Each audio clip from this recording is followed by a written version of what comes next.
Shout out Hugh Sque.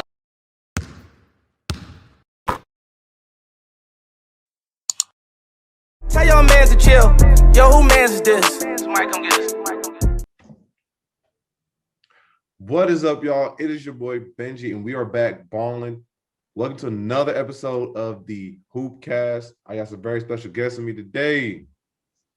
Got your boy Dan back in business. Dan the man right there, Ron. Keep going, man. I'm glad to be back, guys. How y'all feeling? Hey, man, I'm feeling good, man. I'm feeling good. I hope y'all feeling good, especially about a lot of these all-star picks, man. They released some of the starters and the guys coming off the bench for the East and West. What y'all immediate takes on those? I'd say the captains, the original captains, LeBron and KD, well-deserved on both of their parts. I'd say it's very unfortunate KD got hurt and he's not going to be able to play in the new format of the All-Star game, especially with the players bracket being able to stack up your squads with one another. LeBron and KD always went back and forth. So I love that. But starters, actually, you know what? I'm going to let Ron start talking before I get into my whole take on the All-Star picks. Yeah, I was gonna start with some snubs, but like you said, KD and Bron being captains, that wasn't nothing new. Like these are our top two players right now in our league. Let's be honest, 1A, 1B. How you take it, that's on you interchangeably. But I think for the most part they got it right. The reserves, they were pretty good too. Like I said, we'll kind of transition into like who we think got snubbed later. But I mean, so far, looks about right.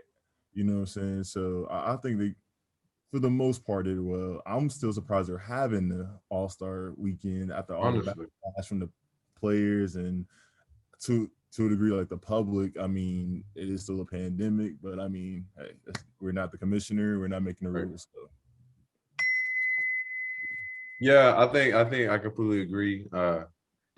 Having it'd be like if you was walking into like, you know, an open gym or anything like that setting, you would want the two best players to kind of be those captains. So of course, KD and LeBron, I think, willingly and rightfully deserve that. But like you said, it is kind of trash that KD doesn't get to play this year, and he gets replaced by Tatum in the starting lineup, which something I can't really argue. I think it's dope to see that the Celtics got two people in the All-Star game this year. Jaylen Brown has stepped his game up. Of course, Tatum did as well, but Jaylen Brown went from a huge. I think he was averaging like 17 or something last year. So he stepped the game up for real this year. So if I would look at what they picked right here, I'm just glad they decided to get my man Zach Levine, finally give him an opportunity to play in the All-Star. Like, he has been a sleeper for a very long time. I think he's been performing amongst the top guys in the league for sure, year in and year out. But after that, I can make a little bit of you know, question marks kind of pop up about some of the picks, but I completely understand. A lot of it has to do, like I said, just popularity and everything there. Now, for the most part, I could say I can't do too much arguing about who has been selected for each team.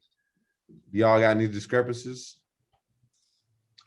Okay, yeah, I'm very interested to find out what's your question marks, though, because the biggest thing that I have to say, though, is if you question who got into the All-Star game and you try to say, oh, this person should have got in, it is kind of like, who do you take out then? Okay. Who do you take out? So, if I may, let me start with the biggest debate right now with starters. Luka over Dame. Here's my argument, though. I'm gonna switch this. Let me switch it. I think that Luka's been out of his mind this year. The Western Conference is tough.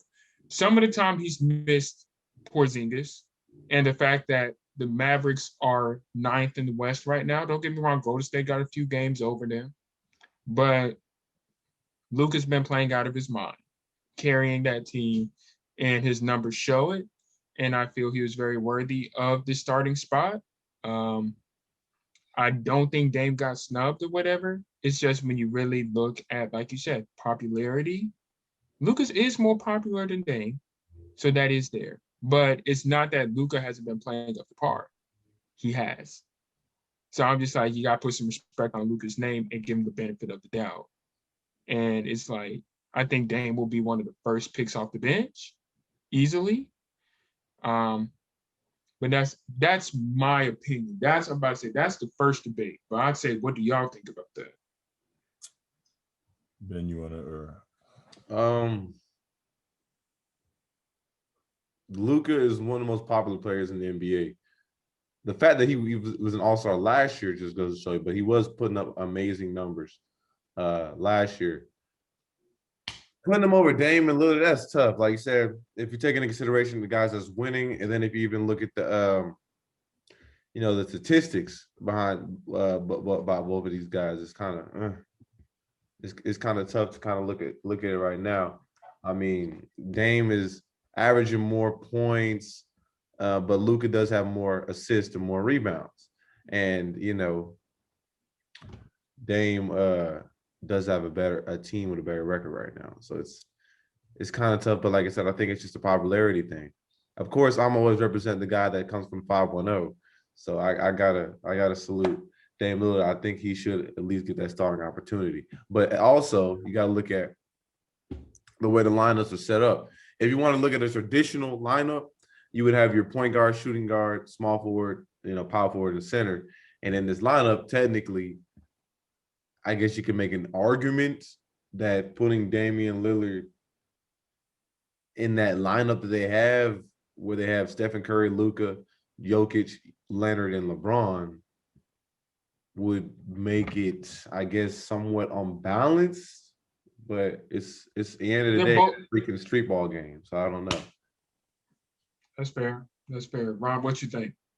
I agree. We all agree on that. Like, I honestly think I was gonna say, are we putting like records and they're both performing. They both have great numbers. Luka's a triple-double machine, let's be honest. Dame's gonna give you about 30 or 40 points. Logo Lillard, we know what he can do. Yeah. Like we all can agree that fan base wise, Luka has a whole country behind him. Very true. His international brand and image is like strong. And Dame's always kind of played that zero emotion mentality, hence the reason he's zero.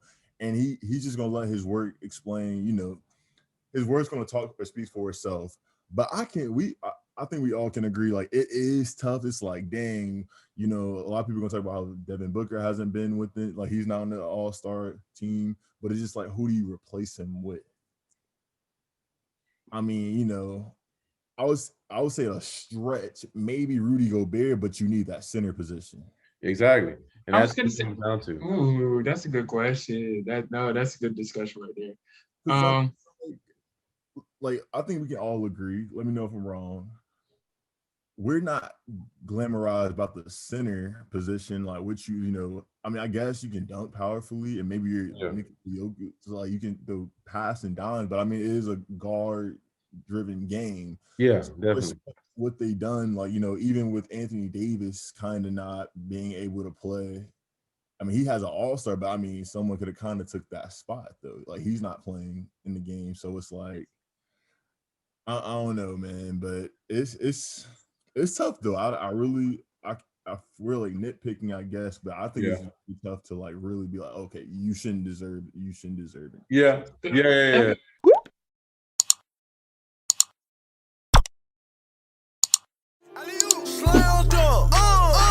We crossed over, then we slammed dunk. Cross over. Michael Jordan 6 rings make me slam dunk. Don't know whiskey with the chickens, I'm a slam dunk. Hit on with the pump, I call that.